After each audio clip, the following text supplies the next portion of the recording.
Your sister texts, "Can you watch the kids Saturday?" "It's your only free Saturday in 6 weeks. You haven't slept past 7 a.m. since February. Your body files a formal complaint with HR about itself." You replied in under 4 seconds. The speed usually reserved for panic and online shopping mistakes. "Of course!" Exclamation point. Smile emoji. Something in you said yes before you were even consulted. That's not kindness, that's programming. Somewhere inside you is a committee whose only policy is avoid witness at all costs. 7 wiring moments, including one buried so deep it's been passing as your personality, that decide whether you hold your ground or quietly hand pieces of yourself away. 1. The first override.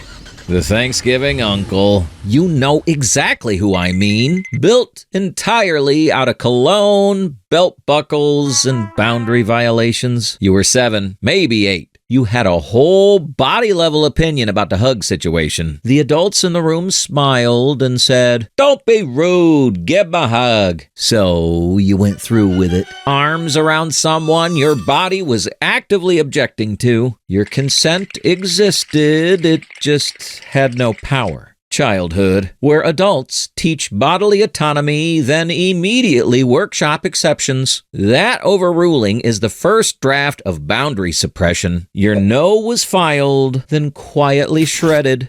Kids whose no kept getting overruled often grow into adults whose limits feel shaky, guilty, or impossible to hold. The mechanism is simple. Compliance brings warmth, approval, peace in the room. Pushback brings the withdrawal, the look, the whole guilt trip production. Staring sighs, disappointed eyebrows, and a monologue that begins with, "After everything we've done for you." Your brain doesn't evaluate whether the rule is fair. It asks whether it's safe to break. By around age 10, most kids in these dynamics had answered that question so many times their body stopped asking. The answer was automated. You overexplain texts. You rehearse setting limits in shower arguments you never have. You apologize when somebody bumps into you. You say, "Whatever works," then quietly resent everyone. What reads as agreeableness in adulthood is often a risk calculation still running on childhood data.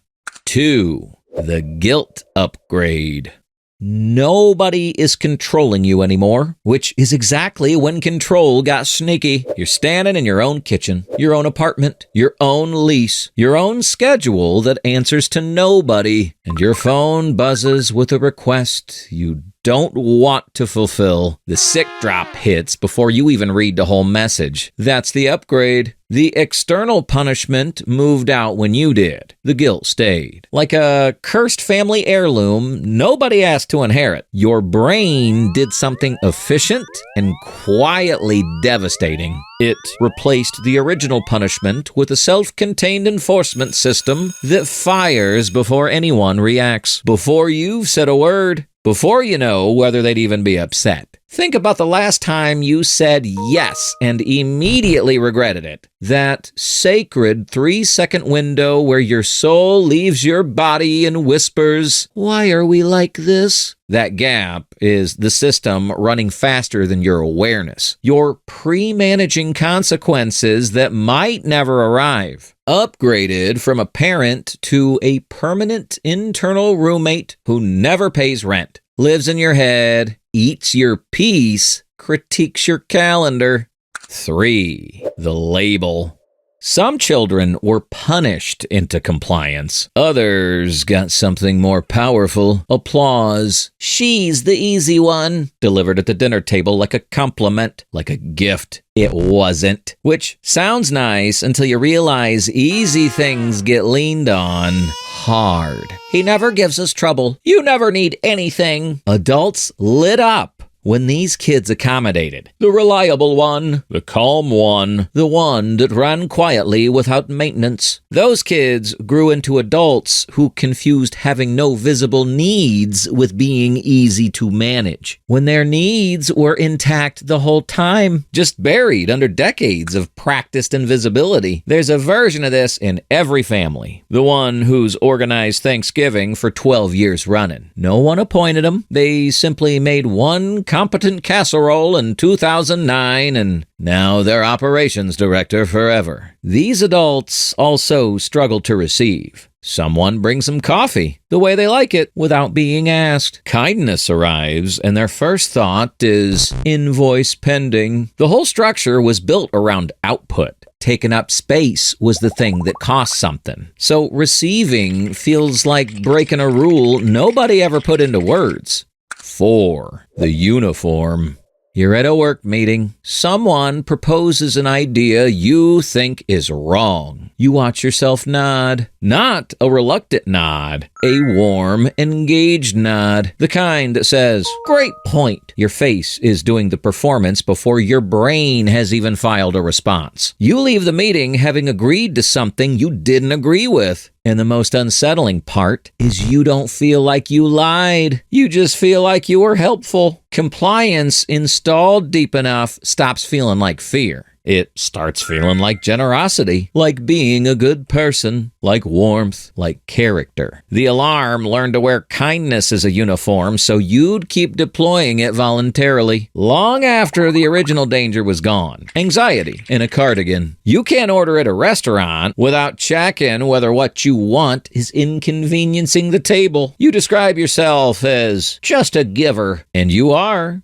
genuinely generous. You'll show up for anyone. But your generosity and your inability to hold a limit have merged so completely, you can't find where one ends and the other starts. That's the uniform working at full capacity. The behavior that began as a survival strategy is now being worn as an identity. And because it looks so virtuous from the outside, nobody has ever handed you a reason to question it, including yourself. 5. The 7-sentence no. Some people say no in one sentence. You write a hostage letter. 11 minutes on the phone with a dentist receptionist, explaining why a cleaning needed to be rescheduled. By minute 8, she knew your childhood, moon sign, and scheduling philosophy. That's the fingerprint. A no that needed 2 sentences gets 7, plus a proposed alternative. Plus a follow-up message 3 hours later confirming they're genuinely okay with it. "I'm so sorry. I feel terrible about this. I hate to do this, but unfortunately I might possibly be unable to." It's a 5-act tragedy about a scheduling conflict. Act 4. Bargaining. Act 5. Apology encore. You say, "Let me check my calendar," when you already know the answer. Translation, "Let me rehearse saying no like I'm preparing closing arguments." There's also preemptive rearranging. Changing your own plans before anyone has asked you to. Doing emotional admin for events that haven't happened. A volunteer job nobody posted. 6. The resentment loop.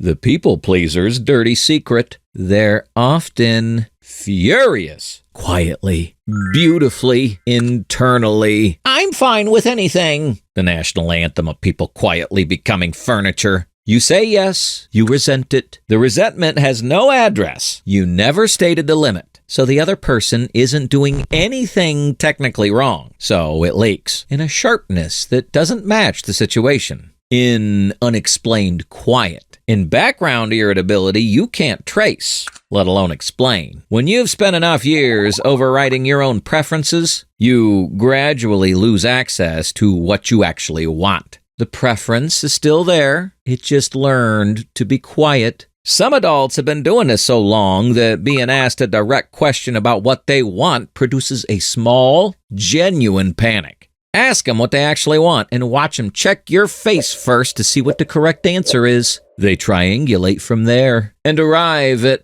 "I'm flexible." Like flexibility is your superpower, not your nervous breakdown in business casual. You are very, very good at making drowning look like, "I got it handled." 7. The no-cost relationship. Some relationships feel effortless because one person keeps paying all the hidden costs. The person who benefits most from your inability to say no has never once had to negotiate with you. That's less a relationship, more emotional room service. They've never met your actual limit. You've been emotionally shipping overnight at your own expense. And they have no idea that the other person in it quietly disappeared decades ago. They think they know you. They know the version of you who has never said no, who has never wanted anything inconvenient, who has never pushed back. That version is a very convincing performance. It's also nobody. This was installed before you had the reasoning capacity to question it. Your brain built it because it worked. Compliance kept the peace, earned the warmth, prevented the withdrawal. It was a genuinely intelligent adaptation to the environment you were inside. Some of the people who've spent years benefiting from your inability to say no will be fine when you finally do. Some will barely notice. A small number will react like you've broken a contract they've never disclosed the terms of. Hidden terms and conditions. Cancel any time. Shame fees may apply. That last group, that's the most useful information you'll ever have. What you were actually running.